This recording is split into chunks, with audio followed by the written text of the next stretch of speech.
while we're putting this on is because as we go through and do, one of the things that I'm seeing as I go do my SWIP inspections, my quarterly SWIP inspections, one of the worst things I'm seeing in Marion is nasty looking concrete washouts that are overflowing, going into our storm sewer system. That is both an illicit discharge and it pollutes the stormwater.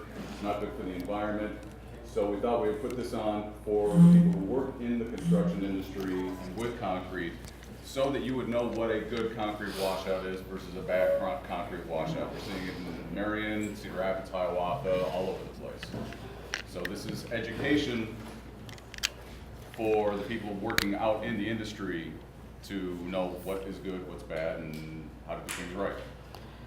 Stacy, we get the microphone? Yes, I got Stacy's setting up the presentation right now, and then we're going to do some tag teaming. She's going to start. I'll say a little bit. Casey Hutchinson from Cedar Rapids will speak as well. So. Okay, welcome everybody. Let's see here.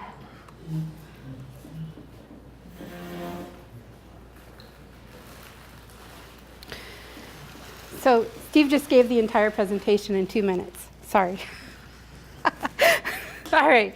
So I'm Stacy Johnson. I work with the Iowa Stormwater Education Program. And what that is an organization, all cities, or most cities, large cities in the state of Iowa have to comply with NPDES requirements, stormwater permits. And the Iowa Stormwater Education Program is the organization that helps with producing education and outreach materials and then does training for the cities. So today, as Steve said, there's been a problem identified or challenges identified with concrete washout on new construction, and not just new construction, but renovation and small jobs as well. We'll kind of go over the who, what, why, where, when, and how of concrete washout, so we're all on the same page.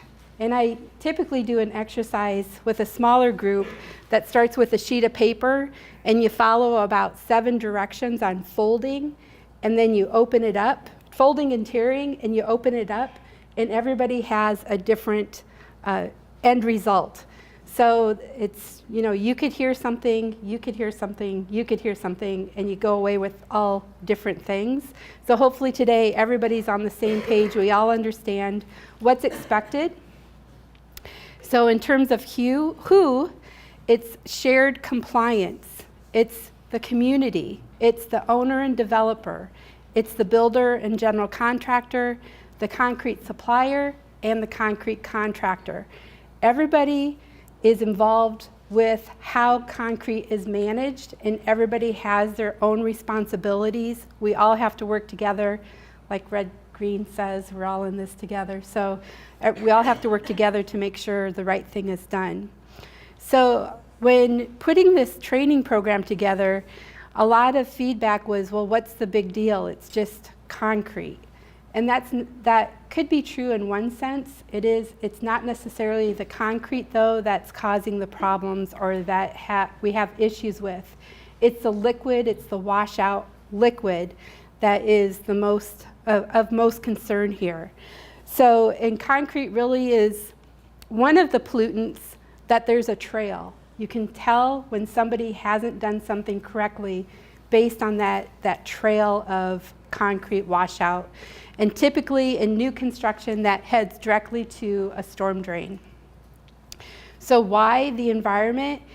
In the metro area, the Cedar Rapids metro area, and you'll find this true for most larger cities in the state of Iowa, any development that happened prior to 1990 or thereabouts is basically street to stream, no treatment in between.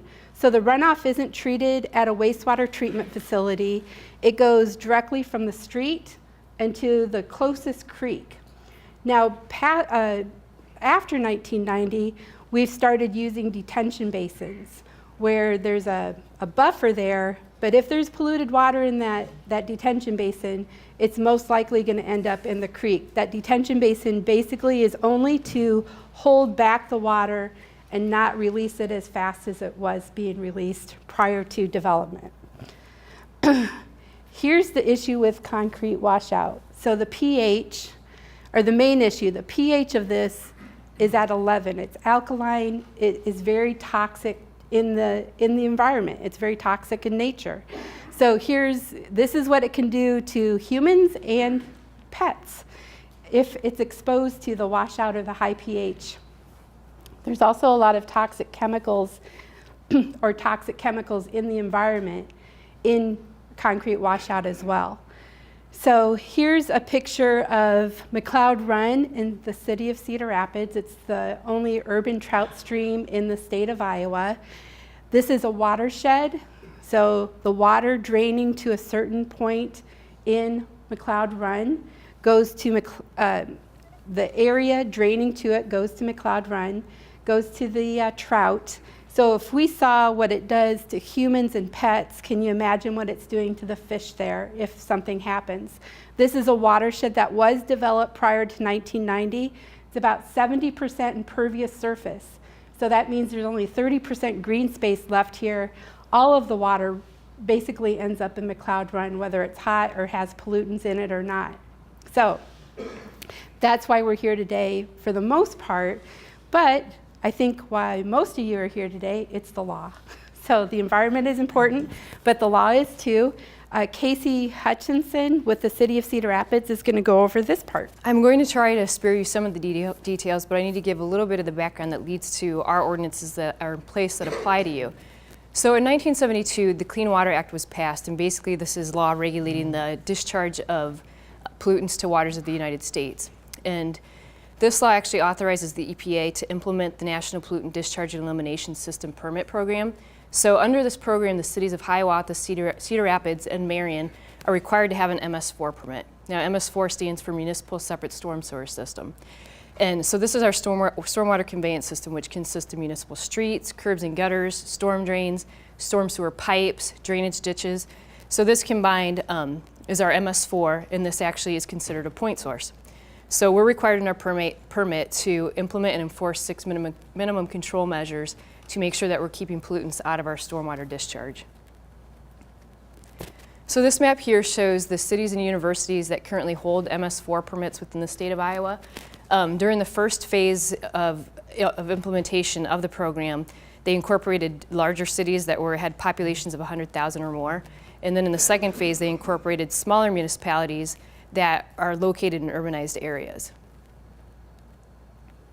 So we're actually regulated by both the EPA and the DNR. So the EPA establishes the regulations, and then the DNR actually administers the program, and they're actually the one who issues our permit to us. And so we're mandated by both the EPA and the DNR to both implement and enforce the provisions of our permit. So in this sort of capacity, we essentially become the regulator. And the way that we enforce the provisions of our permit is by incorporating these into our city ordinance. And this list here shows the 6 minimum control measures that we're in charge of, that we're responsible for in our permit. And the two that you would be most concerned about would be the construction site runoff control and illicit discharge detection and elimination. So the next two slides, I'll be speaking about details that are applicable to the city of Cedar Rapids. However, both Marion and Hiawatha have the same provisions in their permit, so their policies should be very similar. Chapter 71 of Cedar Rapids Municipal Code deals with construction site runoff control.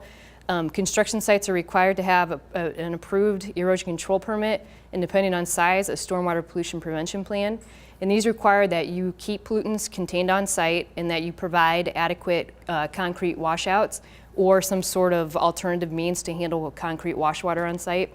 So if you're a permit holder and you're required to provide an adequate washout and you fail to, this is a violation of Chapter 71.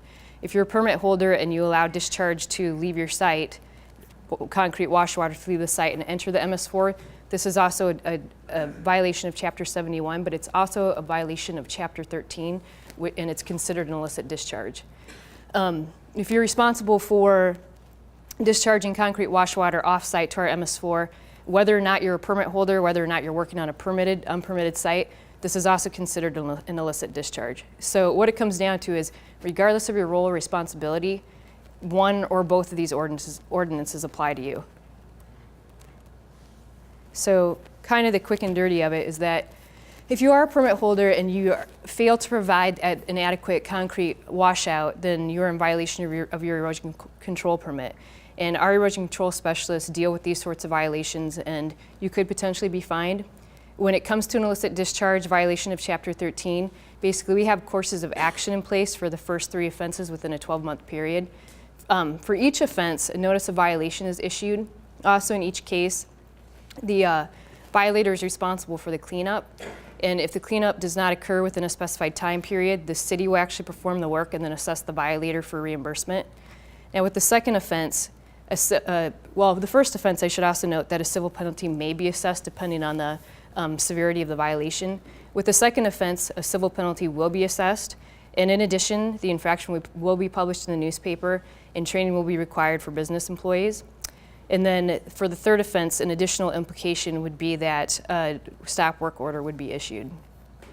And so when it comes to illicit discharge, it doesn't matter, as I mentioned, if you have actually a permit, if you're responsible for a permit or not, if you're working on a permitted, unpermitted site, any non-stormwater that gets discharged to our MS4 is considered an illicit discharge.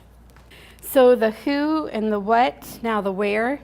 For a regulatory framework, it's in the ordinance, but the GP, your general permit number 2, with the Iowa Department of Natural Resources, defines where this is applicable, but you have 2 ordinances here. One is the construction site runoff control, that's 1 acre or more.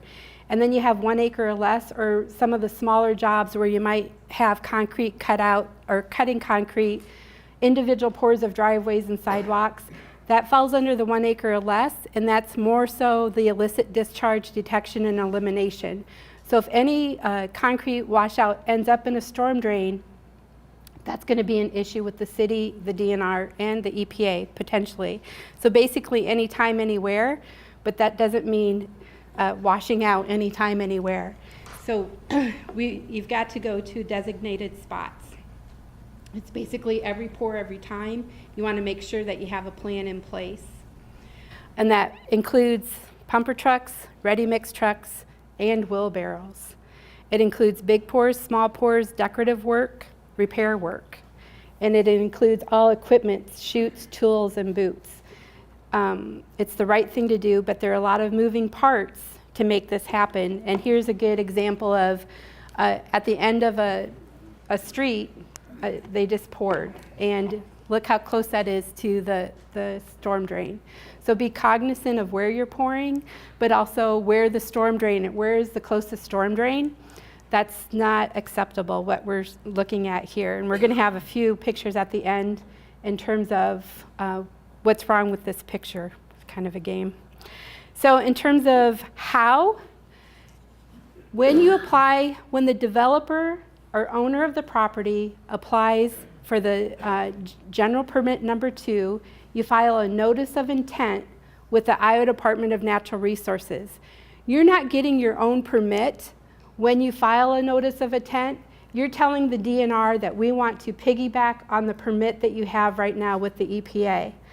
So when you do that, you're telling the DNR that you have a stormwater pollution prevention plan in place for the project you're working on. Now that shouldn't be confused with a GP number 3, which concrete, people that make concrete, asphalt plants, concrete plants, they have to have their own individual permit as well. But we're really focusing on GP number 2 today, and the stormwater pollution prevention plan and what that means to you when it comes to concrete washout. And with that, Steve is going to come up and give a little bit of the presentation as well. All right, like what Stacy was saying with stormwater pollution and prevention plans, there's all kinds of different layers to construction sites. You've got the owners and the developers, you have builders, then you have the individual concrete contractors, the concrete suppliers, all kinds of levels to this. And that's what we're going to be talking about today. And actually for stormwater SWIPs, everybody knows what a SWIP is, right? I don't want to put too many syllables in it. Stacy and I are going to be working on a training session probably maybe in late February, early March before the spring season starts up on how to put together a SWIP, the best way to do it, the do's and don'ts of that. And that's going to include all kinds of things other than concrete washouts. So I'm not going to talk about that right now, but we will have that workshop in a few months. But the layers here, if you are an owner or developer and you have that GP2 with the DNR, you have to put on your SWIP how you are going to handle concrete washouts. Where are they going to be? What are they going to look like? Put that on your SWIP. That's your responsibility. And that's just what I was saying here. And put a sign on it.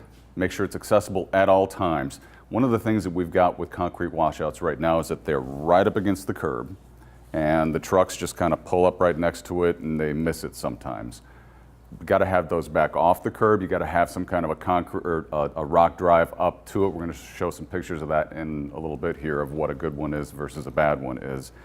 If there is a concrete washout in the development or the subdivision or in that construction area, make sure you use it if you're a concrete person. So many times I've seen just like a block away is a well-maintained and well-designed concrete washout, and right up the street is a trail of washed concrete just in the curb going into a storm sewer gutter or a storm sewer system. If it's there, use it. Don't just wash it off next to the curb. And if it's more than 75% full, clean it up, get it out of there, and reset it. If you are the builder or the contractor building on it, so you got the developer that owns the whole site, and then you've got the builders that do the individual lots. Make sure that when you've got your concrete guy there, you know what where the concrete washout is. You're aware of what is in that SWIP of how that's supposed to work.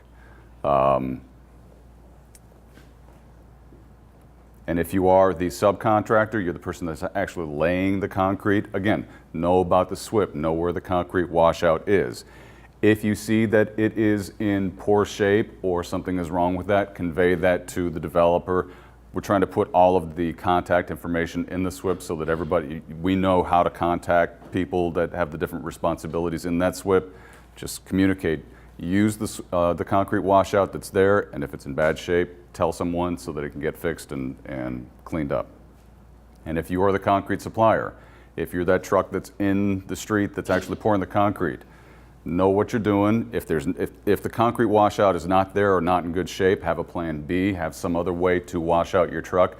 Don't wash it in the gutter. Don't just, there's some concrete washouts that are just a ring of silk sock, and then the concrete's inside that. That's not very good either. Make sure that you know where that concrete washout is and use it. And tell someone if it's in bad shape. There really isn't a right form of concrete washout. You can do any number of these. There's the kind that you can rent. There's vendors here that you can talk to, find out how they do this kind of thing. You can do it on there's the ones that actually are on the chute right there. Some kind of a concrete washout system has to be used. You define it in the SWIP, and you guys all know what you're doing. Just make sure that when you're washing it off, it's not just going in the storm sewer system or on bare ground. So here we've got some pictures. I'm not going to ask you what, I'm not going to open this up. We're just going to look at this. This is obviously a bad one. It's a good attempt. It's mine. It's a roll-off. But what's the problem? Oh, you do want to ask them? I do, yes. Okay, well, I guess we're going to open it up. One person. On the ground. It's on the ground. So that shows there's leaking going on. What about this one? This looks like something that could be in Marion. These are what I've seen around town. So the signage is there. Is it contained? Is it on the curb? And where is the storm drain? We don't see the storm drain intake here, but you see that shadow right there, that might be a filter sock inlet, or it could be the inlet itself right there. So that could be a problem. How does this thing work? There's arrows. That's what I thought. There we go. Is this a good one or a bad one?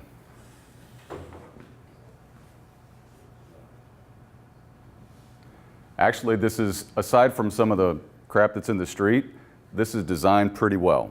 It's got a nice, you can't really see it all that well, it's got a nice rock drive. It's a good 20 feet back from the curb. It's a big concrete washout. Those are a lot of bales of hay. There's a good liner in there, it's staked in there. It's a little bit muddy in the street, but that's designed pretty well. Is this a good or a bad one? We've got some creativity going on here. We'll keep it contained in these little plastic containers.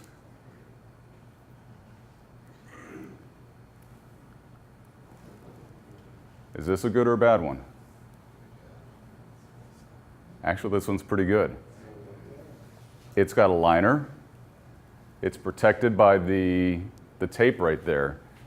You just got any kind of concrete washout system, you gotta have a liner. Even if you dig a hole in the ground, put a quality liner in there so that those chemicals don't seep and leach into the ground. Stake that liner so it doesn't roll up or get messed up. Make sure you mark it, washout area. Just make sure it's aligned, make sure that concrete washed water is not going into the ground or into the storm sewer system. The one on the left looks good. What about the one on the right? That's leaking. It's leaking, and to Steve's point, it's probably too close to the curb too. Mm-hmm. So I thought these were interesting. If you look at this one, it's basically on the slope itself. So what's the first thing it's going to do when it starts overflowing? Go right into the street. Second one, what's wrong with that one? Based on what we learned today. Almost full, so it needs maintenance, ASAP. How about this one? Good idea, right? But it's not maintained well and it's not being used properly. What's missing? Identification one, what about a rock drive?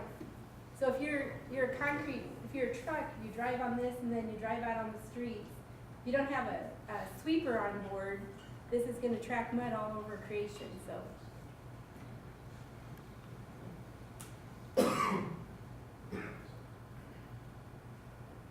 So far so good, right? Not sure I see the liner underneath it, but The only thing I would say with this is how would you maintain, or where would you dispose, or how easy would it be to dispose? Would you just open up that box and, you know, get the spoil out of there, or do you just dispose of it like it is?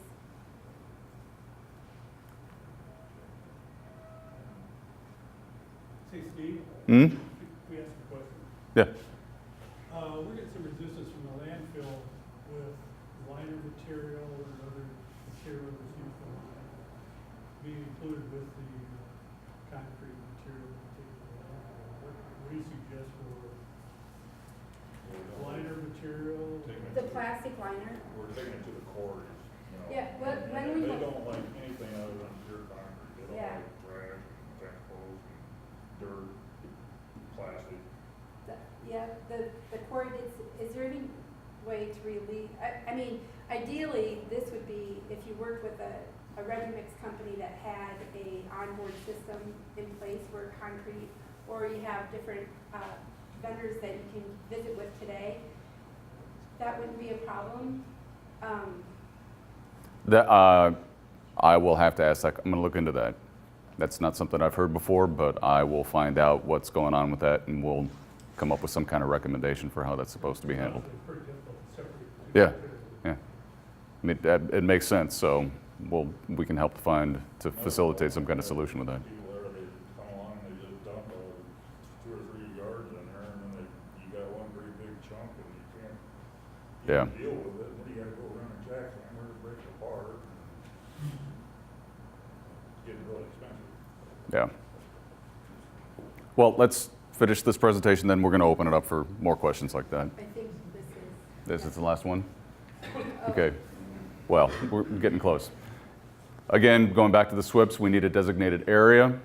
There needs to be a sign, needs to be easily accessible, rock drive. When it's raining, I know it's kind of not the easiest thing to do, but trying to keep excess water out of your lined concrete washout, that would make things easier. And for here in Marion, I put these two details in here. These are just kind of general details. You can get it off Google Images.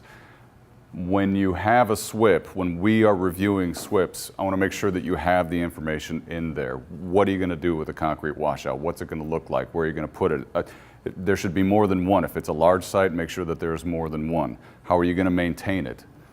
We need the contact information for the people who are responsible for it. So I'm asking for developments in Marion. I will be making those requests of SWIP, of the SWIPs that are being presented to us, to have these kind of details on there. What does it look like? How are you going to do it? How's it going to be maintained?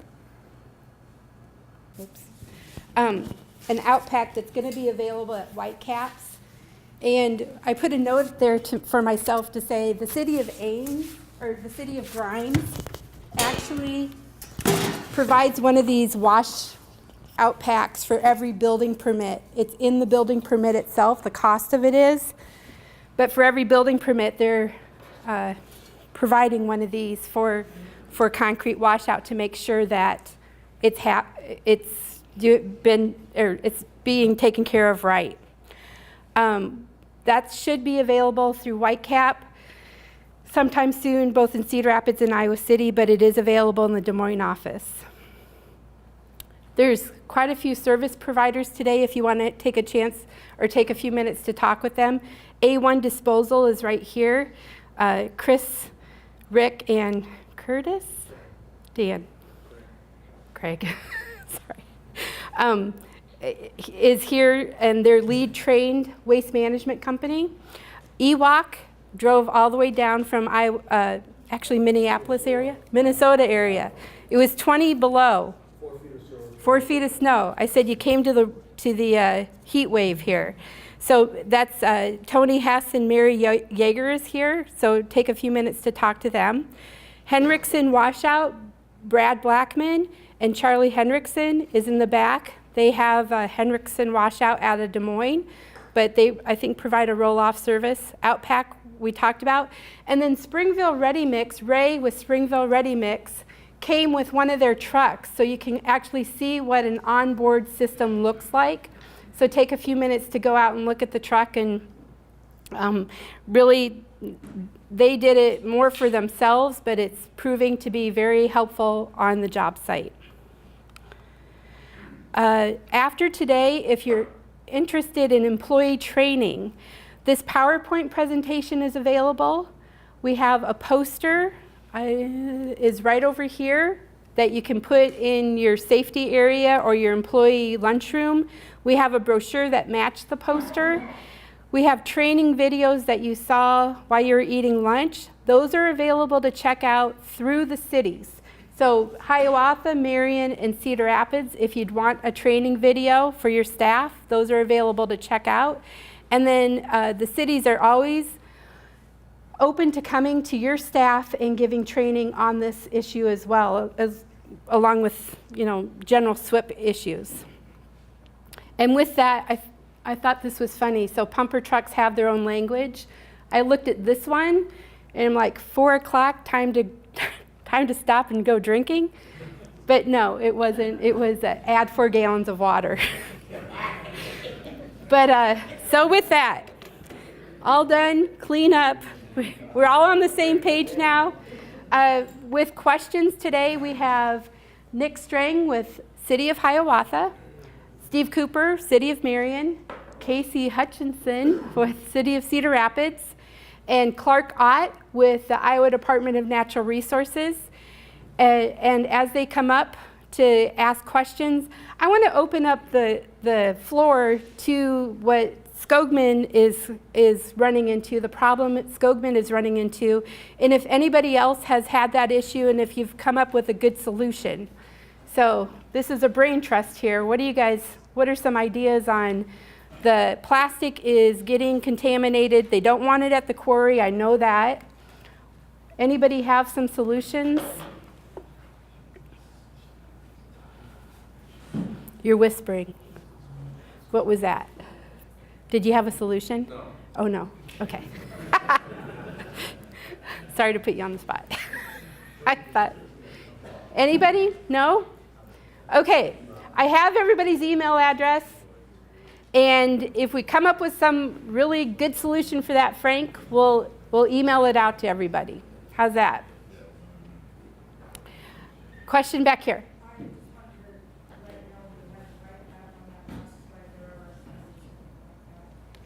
I can't hear you. Could you say that louder?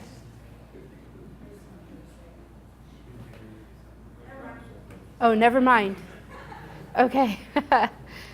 Any other questions? We have a whole group of people here ready to answer them for you.